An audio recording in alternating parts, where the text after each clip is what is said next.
Dimanche 1er juillet 79, 14h45. Des téléx crépitent dans les rédactions du monde entier. Dans quelques instants, départ du Grand Prix de France de Formule 1. Pour tous, spectateurs, concurrents, journalistes, c'est l'atmosphère des grands jours. Une ambiance à record, depuis qu'aux essais, les Renault Turbo ont pulvérisé la frontière du tour le plus rapide du circuit de Dijon. Pour la première fois, deux bolides jaunes 100% français occupent la pole position et la ligne de départ.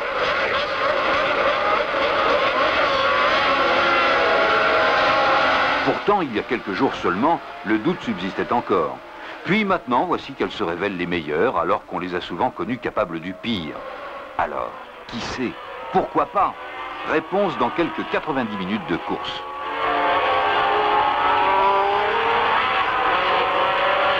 Soudain, à quelques kilomètres de l'arrivée, tandis que Jabouille est en tête depuis 30 tours, devant 120 000 spectateurs au souffle coupé, se déroule la fin de course la plus fantastique de l'année. À plus de 200 km/h, roue dans roue, Arnoux sur Renault et Villeneuve sur Ferrari se disputent la seconde place en un fantastique ballet de virtuosité et de courage. Un suspense qu'on n'est pas prêt d'oublier. 16h38, première victoire 100% française dans un Grand Prix. Pour Renault, Elf et Michelin, c'est la récompense de 4 ans d'efforts, la confirmation d'un pari technique unique dans l'histoire du sport automobile. Faire gagner une Formule 1 avec un moteur suralimenté. La Formule 1, elle commence autour d'un homme, le pilote.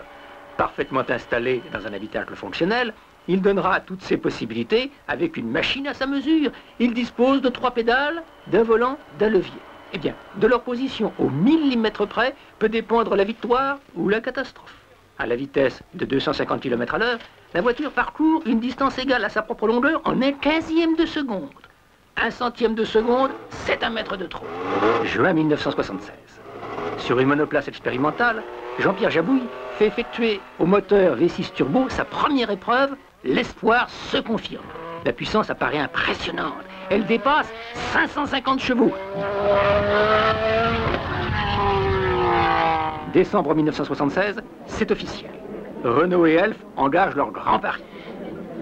Après les épreuves de promotion, les rallyes, les courses de prototypes, la Formule 2, désormais, la Formule 1 sera leur objectif commun. Ce défi sera total. Défi total du châssis au pneumatique en passant par un moteur suralimenté par turbocompression. Une solution qui n'a encore jamais été appliquée en Formule 1. Il s'agit de créer une voiture 100% française. Pour tous, c'est le commencement d'une longue, d'une difficile aventure technique. Tout est en effet nouveau, tout est à inventer. L'automobile aux limites de l'impossible, elle fait appel à la recherche fondamentale. L'ingénieur se tourne vers les physiciens, les chimistes, les électroniciens. Le carrossier consulte les spécialistes de l'aérodynamique. Le mécanicien doit retrouver la précision, la patience, le geste, le savoir-faire des maîtres artisans. Il s'agit de concilier légèreté, souplesse, solidité. Par sa technique et par les matériaux employés, la construction du châssis coque relève de l'aviation plus que de l'industrie automobile moderne. Toute la puissance du moteur, toutes les contraintes mécaniques s'appuieront sur cette structure qui représente moins de 10% du poids total du véhicule. Pour trouver plus de 520 chevaux dans 1500 cm3, la cylindrée d'une voiture de tourisme, pour obtenir l'équivalent de 3 litres par suralimentation, il faut dépasser l'industrie conventionnelle. La circulation accélérée des gaz, la très haute température, près de 2000 degrés au cœur du cylindre. Tout cela exige une métallurgie qui soit d'avant-garde, un usinage, une finition, un montage irréprochable.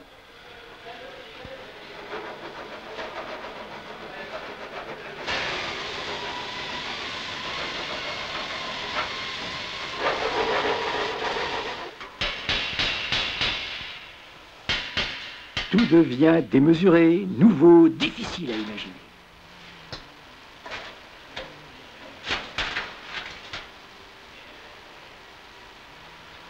Lorsqu'un moteur tourne à 12 000 tours, il faut chaque minute commander sans erreur 288 000 ouvertures et fermetures des soupapes.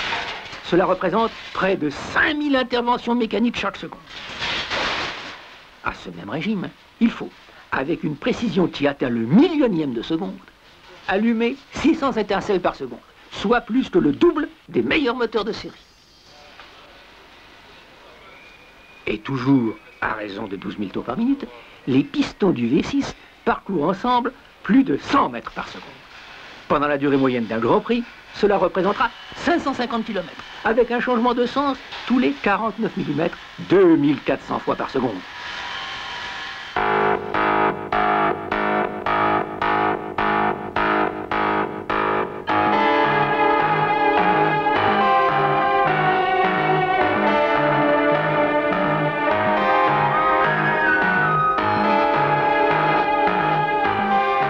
De nos jours, un moteur et un châssis, aussi performants soient-ils, ne suffisent plus pour gagner. Un troisième facteur essentiel entre en jeu, l'aérodynamisme. Là encore, il y a du savoir-faire dans l'air, un certain sens du mouvement des corps dans un fluide, un coup d'œil exercé qui sait rapprocher la forme de la fonction.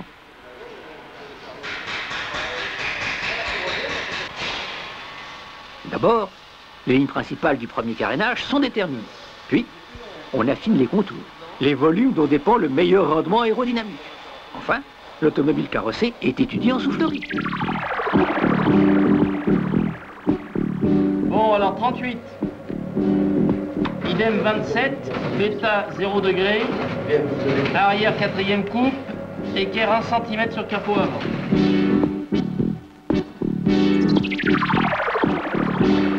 Pénétration dans l'air, réduction de la traînée, contrôle de l'appui au sol sont autant de paramètres à mesurer et à équilibrer selon les nécessités de la course, selon l'expérience du pilote.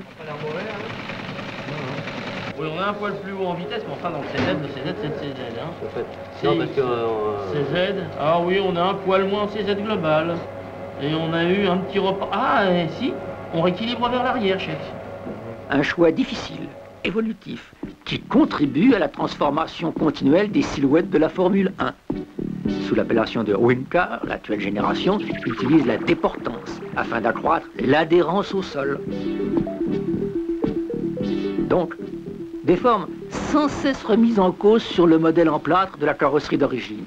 Le plasticien matérialise les modifications, reprend un carénage, déplace une prise d'air en fonction des essais. Avec l'expérience, la carrosserie évolue dans sa forme et dans son poids. Faite d'un solide textile synthétique imprégné de résine plastique, elle pèse aujourd'hui moins de 20 kilos. Là encore, le progrès est permanent. En 2 ans, à résistance égale, cette enveloppe fine et rigide, constituée d'une 40aine de pièces, a perdu plus que la moitié de son poids. C'est important. Même si l'on dispose d'une grande puissance, chaque kilogramme gagné compte.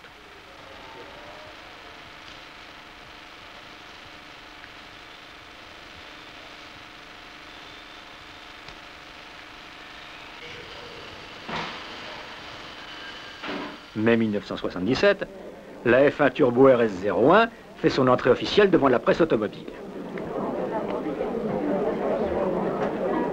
Les spécialistes sont enthousiastes et ils sont perplexes. Le doute, c'est surtout le turbo en Formule 1. Pourquoi pas un moteur atmosphérique? Ce moteur, qui est déjà un moteur bien au point, il en a des millions de construits, a quand même un inconvénient, c'est qu'il rejette en pure perte dans l'atmosphère des gaz qui possèdent encore une certaine énergie.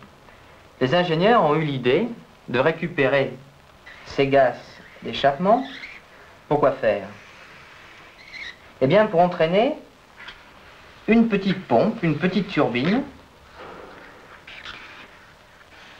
qui, mue par ces gaz d'échappement, va entraîner un arbre avant de s'échapper dans l'atmosphère.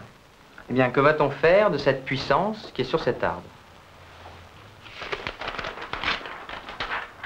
Eh bien, avec cette puissance, on va entraîner une autre pompe, un petit compresseur, que vous voyez ici, qui est entraîné donc par le même arbre, qui est coaxial. On va entraîner un compresseur qui va aspirer de l'air dans l'atmosphère, le comprimer, et cet air comprimé, on va le ramener dans l'admission du moteur, c'est-à-dire que le moteur va avaler de l'air comprimé. En avalant de l'air comprimé, et si nous dosons l'essence en proportion, ce moteur sera plus brillant, plus performant. Avec la technique du turbocompresseur, on a d'une part récupéré de l'énergie qui était gaspillée, et d'autre part, par l'intermédiaire de l'air comprimé par le compresseur, on a rendu le moteur plus brillant. Deux notions, donc économie et performance des moteurs à turbocompresseur. Alors, dans la pratique, un turbocompresseur, c'est cela. Alors, vous reconnaissez à gauche la partie turbine, avec l'arrivée des gaz d'échappement, qui entraîne cette petite roue avant de s'échapper. À droite, la partie compresseur, avec sa roue, entraînée par le même arbre, l'admission d'air et la sortie d'air comprimé vers le moteur ici. Dès 1907, Renault avait suralimenté un moteur. La compression avait été étendue à la haute puissance et fait la renommée des autorails français. Toutefois, une partie de l'énergie était prélevée sur le moteur jusqu'à l'apparition du turbocompresseur. Sur camion, le turbo résiste à 250 000 km de trafic. Il permet à puissance égale une économie de 10%.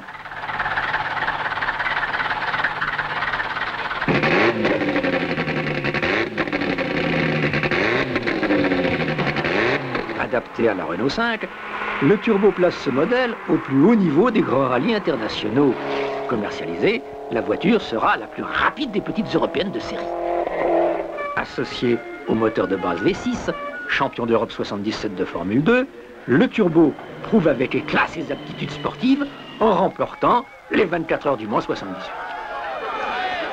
En Formule 1, confrontation au sommet de la compétition automobile, le progrès et l'invention technique font la loi chez tous les constructeurs. Pour Renault, les difficultés de mise au point sont en rapport avec l'ambition de ce projet. Ce sont 25 000 km sur piste, sans compter les grands prix qui auront permis de maîtriser ce puissant, ce tout nouveau bolide confié au pilote d'essai Jean-Pierre Jabouille. Il s'agit d'abord de créer une nouvelle conduite qui tienne compte du temps de réponse du turbo et de sa puissance. Il faut partir, s'arrêter des centaines de fois, souvent après un seul tour de circuit pour un petit tour de vis. Passer des heures de mécanique au stand dans le camion atelier. C'est mieux qu'on essaie de remettre la puissance normale du moteur pour les Tout températures. est étudié, apprécié, mesuré, enregistré.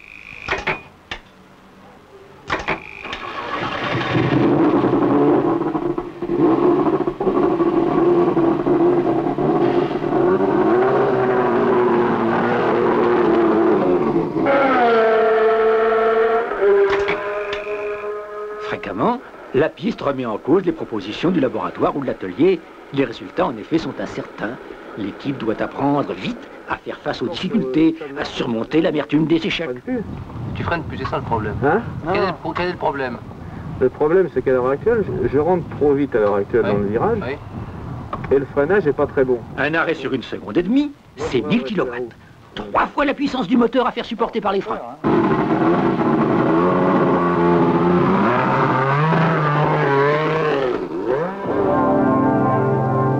L'obstination, un certain sens du recul et de la décision sont des qualités indispensables aux pionniers de la Formule 1.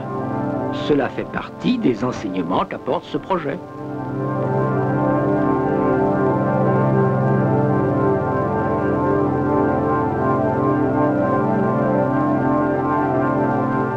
Deux tiers du temps sur la piste, un tiers au banc des essais, cela pour chaque nouveau moteur. Un Grand Prix, c'est plus d'1 million de tours sans aucune défaillance. C'est un turbocompresseur qui tourne à 100 000 tours minute et qui supporte 800 à 900 degrés. Second moteur de la compétition, l'imagination. 6, 8, 12, voire 16 cylindres, tout est tenté pour gagner de précieux centièmes de seconde. Prise d'air surélevée, aileron avant et arrière, prise d'air latérale, spoiler, stabilisateur mobile, 4 roues motrices, puis 4 roues directrices.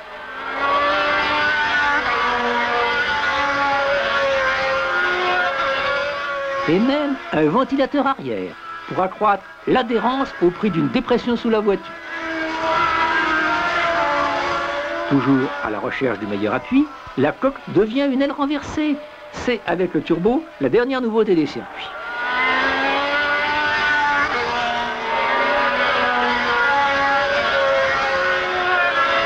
Dès 1979, tous les constructeurs adoptent cette formule aérodynamique.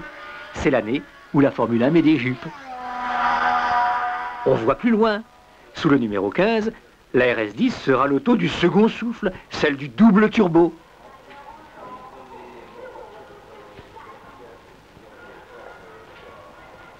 En mai 79, une entrée officielle est remarquée. Nouvelle silhouette et nouveau pilote, René Arnoux rejoint Jean-Pierre Jabouille. La grande rencontre a commencé bien des années auparavant avec les formules de promotion Renault Elf.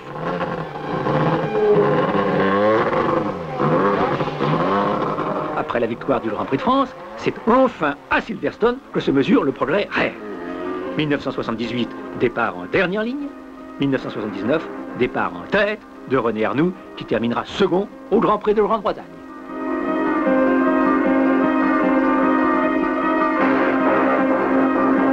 Dorénavant, il faudra tenir compte des voitures jaunes dans le championnat du monde de Formule 1. Les pionniers du moteur turbo suralimenté font des adeptes. On y songe chez Ferrari, Alfa Romeo, BMW et même Ford Cosworth, qui motorise encore les 2/3 des Formules 1. Avec Elf et Michelin pour partenaires, la première Formule 1 turbo du monde a dépassé le cadre de la compétition. Au-delà de l'exploit sportif, de la renommée internationale pour son protagoniste, ce projet est une école de dynamisme. La course a stimulé les études, elle a développé l'esprit de collaboration, elle a entraîné dans son sillage plus de 130 fournisseurs.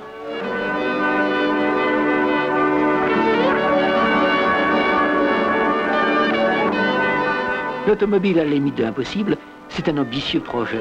C'est l'aventure des temps modernes. C'est d'abord le plus judicieux des investissements industriels, car elle constitue le laboratoire des nouvelles technologies dont bénéficiera la voiture de demain.